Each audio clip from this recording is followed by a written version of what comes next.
Praise the lord. దేవుడు లోకాన్ని ఎంతో ప్రేమించారు.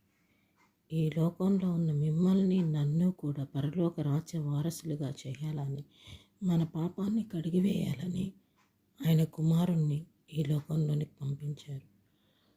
ఈ లోకంలో ఆయన ఉన్నంతకాలము మనము మారాలని శిష్యులను తయారు చేసి సువార్తను చెప్పి అది మన దాకా చేరాలని తండ్రి అభీష్టమైంది. తండ్రి యొక్క కోరిక మేరకు కుమారుడు ఈ లోకంలో ఉండి మరణముందునంతగా కూడా బాధను ఓర్చి మరణాన్ని పొంది పరలోక రాజ్య వారసులుగా మనల్ని చేశారు. ఆయన చేసిన ఇంత గొప్ప త్యాగాన్ని మనం గుర్తించి ఆయన మన కోసం జన్మించారు అని, మన కోసం మరణించారు అని తెలుసుకొని మనం రక్షణ మార్గంలో నడిచి పరలోక రాజ్య వారసులు అవ్వాల్సిన వాడమై ఉన్నాం. Happy Christmas.